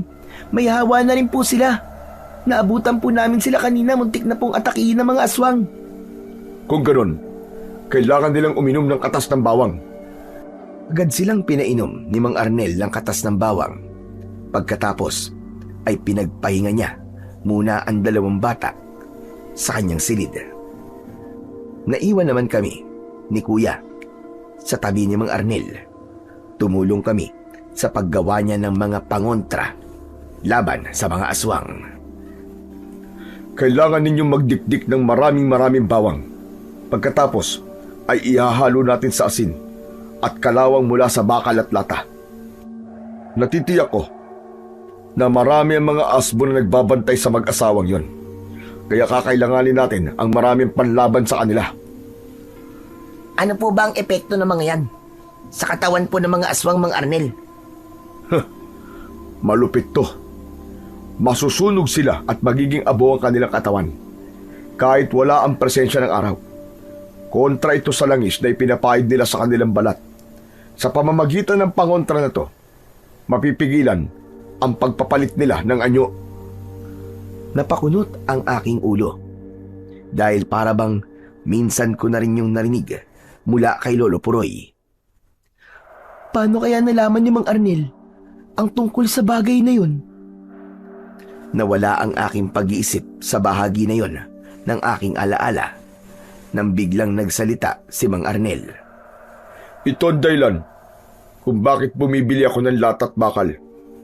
Tinitiktik kong kalawang para isama sa asin at bawang. Ayon kasi sa taong nagturo nito sa akin, mabisa raw itong pangontra upang matalo ang malakas na dugo ng aswang. Ang mga bote naman po, saan niyo po gagamitin yun? Lalagyan natin ng mga yun ng gasolina. Matagal ko nang pinaghanda ng pagkakataon na to. Ang mabigyan ng ustisya ang mga taong pinatay ng mga aswang. Pasasabugi natin ang lungga ng mga aswang, pati na ang kinaroroonan ng karinderya. Nakakakilabot naman po pala ang karinderya na yun, Mang Arnel. Grabe. Tama ka, Tano. Dahil masahol pa sa demonyo ang mga nilalang na nagtatago roon. Para naman po sasabak tayo sa gera nito, Mang Arnel. Nasasabik na ako. Hindi na ako makapaghintay na pumugot ng ulo ng aswang. Talagang sasabak tayo sa gera, Digong. Dahil ang magiging kalaban natin dito ay isang batalyon ng mga asbo. Layunin ko na ubusin silang lahat, kahit na anong mangyari. Dahil kung hindi natin yung gagawin, makakalabas sila sa kabilang baryo. Papatay sila at patuloy na mambibiktima. Natuptop ko ng palad ang aking bibig dahil sa aking mga narinig ng mga sandaling yon. Hindi nagtagal ay narinig namin ang pagtilaok ng manok mula sa labas ng bakuran. Indikasyon yon na malapit nang magliwanag. Anong binabalak nyo ngayon, Mang Arnel? Ngayon tayo lulusob sa kanilang lungga. Ito ang tamang oras para patayin silang lahat. Sige na, magsipaghanda na kayo. Bukod sa bag, naglagay din ako ng asin sa bulsa, kagaya ni Kuya, para kung sakaling malagay kami sa alanganing sitwasyon, ay meron kaming magagamit na panlaban sa mga aswang. Ganon din ang ginawa ko sa mga bote na merong gasolina. Handa na ang lahat nang kami ay lumabas ng bahay. Iniwan namin ang 2 bata sa loob ng kwarto ni Mang Arnel. Ngunit paglabas namin ng junk shop, hindi na kami nakagalaw nang mapansin namin na nakatutok sa amin ang baril ni Lolo Puti. Disabog yun, luma na at halatang matagal nang hindi nagagamit. Sinasabi ko na nga ba't dito ko lang kayo matatagpuan. Mga hayop kayo. Pagkatapos ko kayong pakainin at pagmalasakitan, ito pa ang igaganti niyo sa akin. Tamaan sana kayo ng kidlat sa mga pinagsasabi nyo, Lolo Puti. Alam na namin ang lahat. Nagkuunwari lamang kayo mababait para sa mga kagaya namin palaboy. Pero ang totoo, balak nyo kaming gawing aswang at gamitin sa pag-asik nyo ng lagim. Ngayong alam niyo na ang lihim namin. Sa tingin niyo ba, pakakawalan pa namin kayo? Hala, sige! Dakpin sila at dalhin sa kuta. Gusto ko silang makita na nahihirapan. Isama niyo manunugis na to na matagal lang nagbibigay ng sakit ng ulo ko. Kinumpis ka nilang lahat ang aming sandata, maging ang pangontra laban sa kanila. Iniwan nila ang mga yon sa bahay ni Mang Arnel. Ngunit ang asin sa aming bulsa ni Kuya Digong ay hindi nila kinuha. Patulak nila kaming pinaglakad. Nanatili kaming walang kibo at pinakikiramdaman namin ang aming paligid. Tinahak namin ang daan papasok sa kagubatan. Maya-maya pa ay hindi na nakatiis si Mang Arnel na hindi magtanong sa matanda. Teka, saan niyo ba talaga kami dadalhin ha? Sa impyerno. Kaya huwag kang mainip. Hala, sige, lakad. Lumakad kayo papunta sa kamatayan ninyo. Hindi magtatagal. Makakatikim na ako ng sariwan dugo ng mga bata. Ngayon pa lang, natatakam na ako sa amoy ninyo. Siguraduhin mo lang na mapapatay niyo kami. Dahil kung hindi, uubusin namin ang lahat ng lahi niyo at wala kaming titira kahit abo niyo. Huwag ka na magmatapang pa, Arnel. Wala ka na rin namang magagawa dahil biyag na namin kayo. Hindi na nakipagtalo si Mang Arnel kay Lolo Puti. Sa halip, ibinaling namin ang aming atensyon sa daan. Ilang minuto pa ang lumipas, narating namin ang kuta ng mga aswang. Nanlaki ang aking mga mata nang tumambad sa aming harapan ang maraming kabataang palaboy na nakagapos din ang mga kamay. Umiiyak sila habang nakakulong sa hawla na gawa sa bilog na kahoy.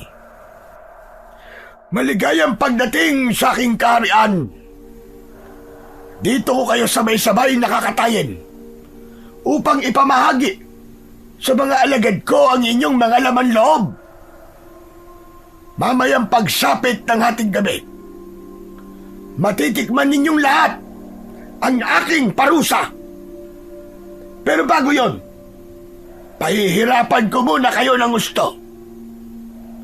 Hala, sige mga alagad ko, linisin ang kanilang katawan. Lagyan ng pabangong halimuyak ng dugo sa kanilang balat. Anong gagawin niyo sa amin? Anong gagawin niyo sa amin? Sa unang pagkakataon, bigla akong kinabahan. Nang isa-isa nilang tinanggal ang aming damit na pang-itaas. Pagkatapos, iginapos kami sa kawayan habang nakataas ang aming braso. Nakita namin na biglang dumating si Ate Isabel. Mahal ko, mabuti naman at nahuli mo na sila. Siyempre naman, mahal ko. Hindi ba't pangako ko to sa'yo? Hala, sige na. Gawin mo na ang nararapat para sa kanila. Mula sa aming harapan ay kitang-kita namin na humaba ang dila ni Ate Isabel. Dumikit yon sa aking pisngi. Kaya naman, naamoy ko ang malansa niyang dila. Lumayo ka sa akin, nalimaw ka! Lumayo ka! Hoy! Layuan mo ang kapatid ko, demonyo ka! Magbabayad kayo sa akin sa oras na makatakas kami rito. Ako mismo ang papatay sa inyong lahat. Napakatapang mo naman, Digong. Hindi ba't gandang-ganda ka nga sa akin? Dati yon, nung hindi ko pa alam na isa kang demonyo. Ngumisi ng nakakakilabot si Ate Isabel. Pagkatapos ay tumambad sa aming paningin ang totoo niyang itsura. Isang matandang hukluban. Kulubot ang kanyang balat. Nakakadiri ang kanyang ngipin dahil maitim na parabang nabubulok. Humarap siya sa akin. Maya-maya pa ay inilabas niya ang balde mula sa kanyang bulsa. Kaya naman, bigla kong kinabahan. Anong binabalak mong gawin? Anong binabalak mong gawin sa blade? Hindi niya ako tinugon. Sa halip, tumawa siya ng malakas at pumwesto sa akin likuran. Pinakiramdaman ko ang akin sarili. Maya-maya pa ay naramdaman ko ang pagguwit ng blade sa aking balat sa likod. Gumuhit ang sakit. Halos hindi ako makahinga. Kulang na lang, maihi ako sa aking salawal dahil sa labis na hapdi. Nagwala si Kuya Digong nang makita niya ang dugong umagos mula sa aking sugat. Hayop ka! Tigilan mo ang kapatid ko!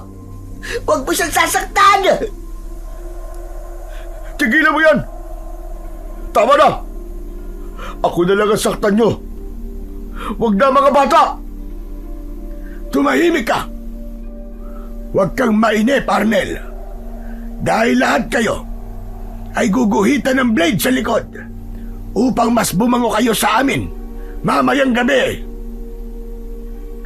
Walang nagawa si Mang Arnel, pati na ang aking kapatid sa mga sugat na aking tinamo. Parang hiwa ng penitensya o sugat sa likod ng mga taong nagpapanata sa Diyos. Masakit na para bang may siling bumaon sa aking balat. Bagamat mababaw lamang ang sugat, ngunit damang-dama ko ang hapdi na walang kapantay. Imbis naman na umiyak, mas lalo akong nag-aapoy sa galit. Maging sina Kuya Digong at Mang Arnel, sinugatan din sila sa kanilang likod.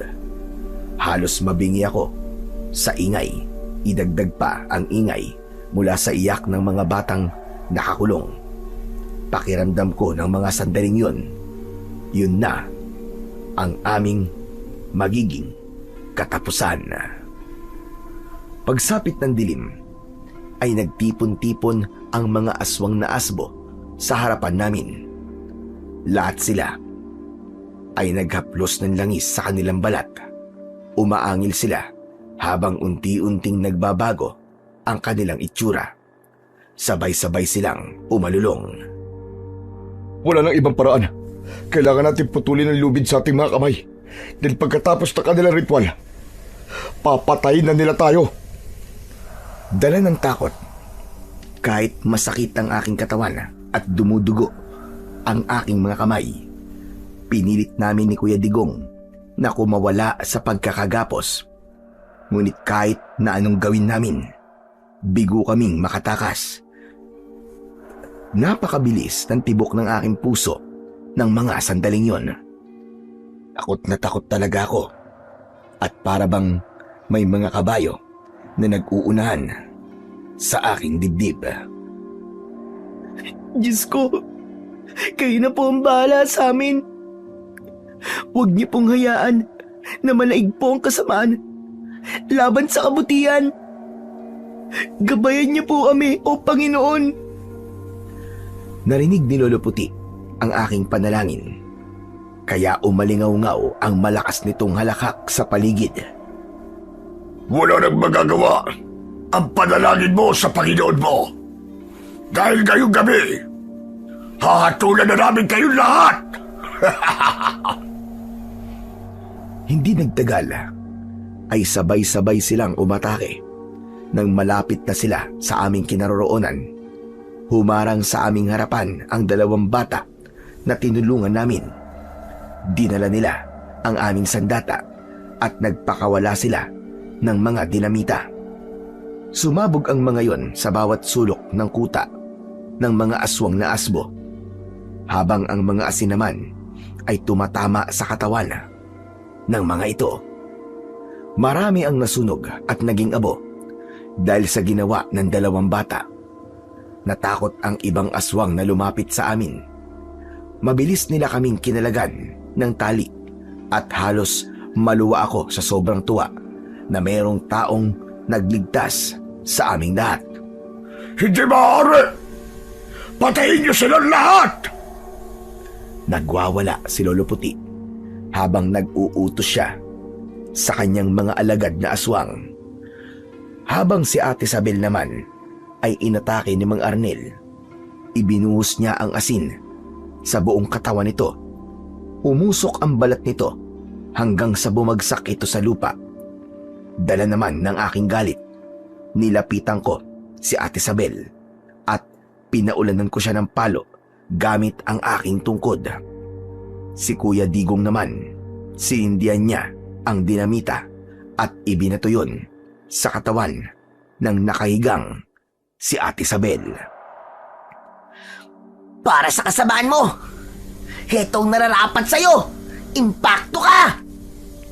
Sumambulat sa lupa ang nagkapira-pirasong katawan ni Ate Isabel na lalong nagpausbong sa galit ni Lolo Puti.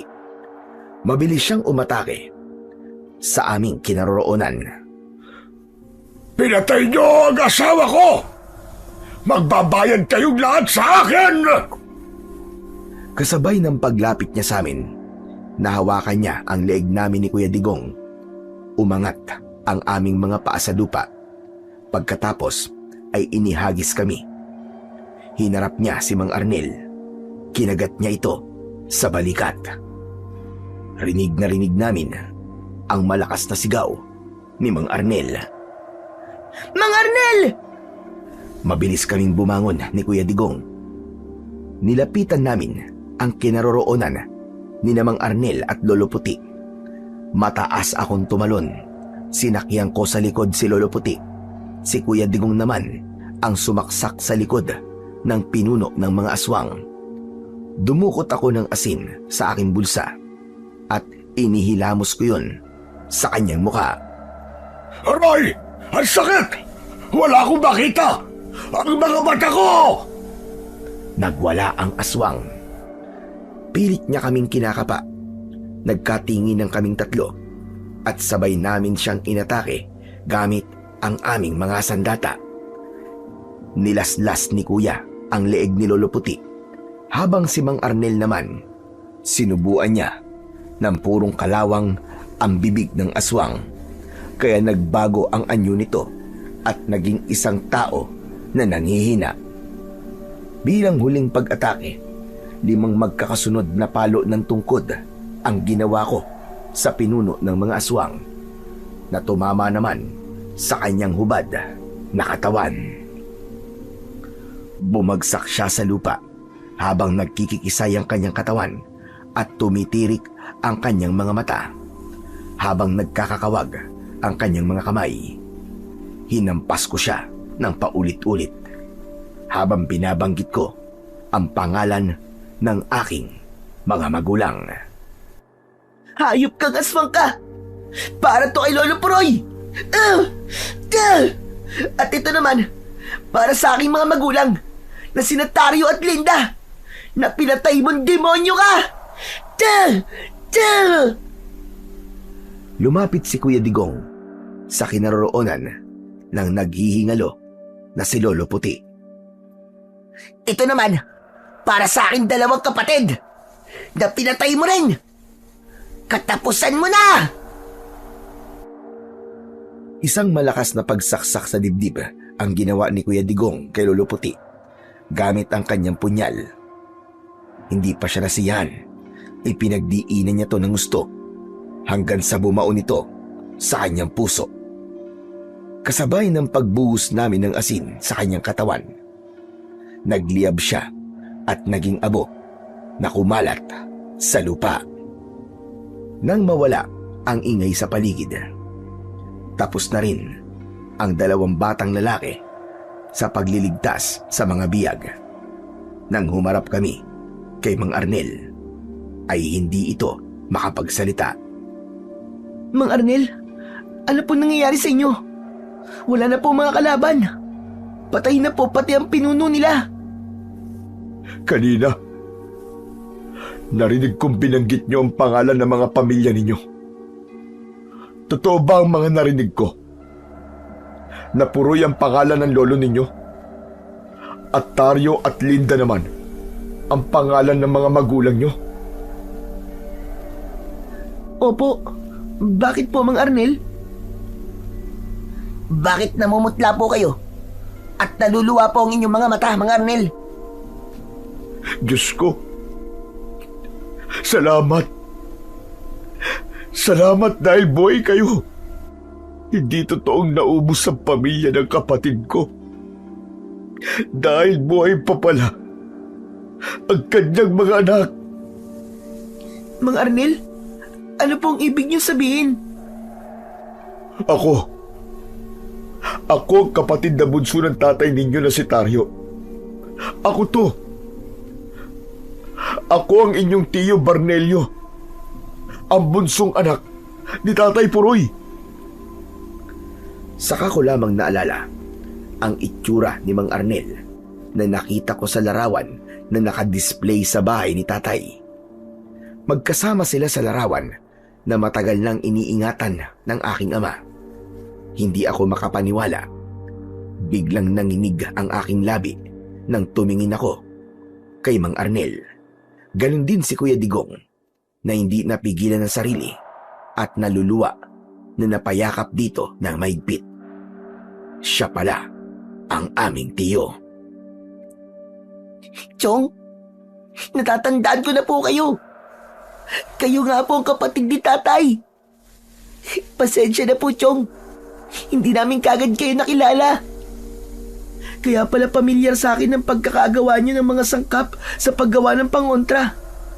Dahil kayo po ang anak ni Lolo Puroy. Diyos ko, maraming salamat talaga. At meron pa pala akong pamilya. Mga pamangkin ko. Napuno ng iyakan ang buong kuta ng mga aswang, habang ang mga kabataan na palaboy na naroroon ay nagsipaglapitan na rin sa amin. Nagpasalamat kami sa 2 palaboy na tumulong sa amin. Nakilala namin sila sa pangalang Alex at Nilo. Sobra rin silang nagpasalamat sa pagkakaligtas din namin sa kanila. Kaya naman, tumanaw lang daw sila ng utang na loob sa amin. Napatunayan ko na ang bawat kabutihan talagang ginagawa natin sa kapwa ay palaging meron ding kapalit na kabutihan.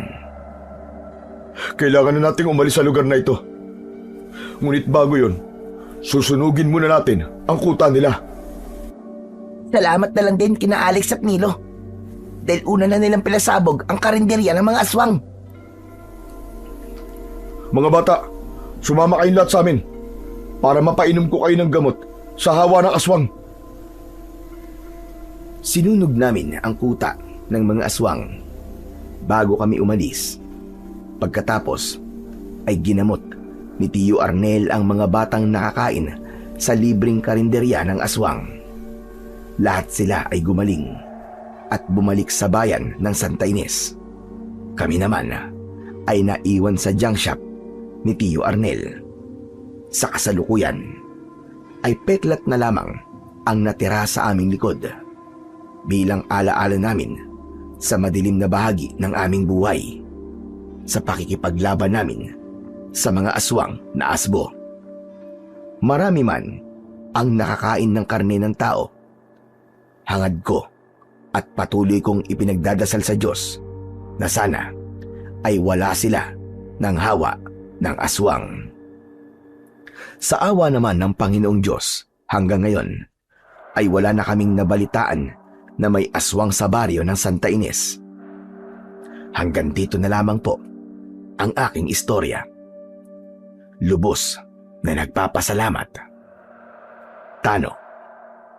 Sa buhay natin na punong-puno ng pagsubok at panlilinlang ng kampo ng kadiliman, piliin pa rin nating gumawa ng kabutihan para sa ating kapwa. Dahil bawat kasamaan ay palaging may katapat na kaparusahan. Parusa na kailanman ay hindi mababayaran ng salapi, kundi babayaran din natin ng sarili nating buhay. Palagi rin tayong hihingi ng gabay sa ating dakilang lumika sa mga pagsubok na ating haharapin, dahil palagi siya magpapadala ng tulong para sa atin mula sa kanyang mga anghel na ipinadala niya sa lupa. Palagi nating aalalahanin na walang mabigat na pagsubok sa taong may matibay na pananampalataya sa Diyos na lumikha. Hanggang dito na lamang po ang kwento. At maraming salamat po sa inyong walang sawang pakikinig at pagsuporta sa aking mga YouTube channel. Hanggang sa muli po, at pagpalain nawa kayo ng Diyos na may kapal.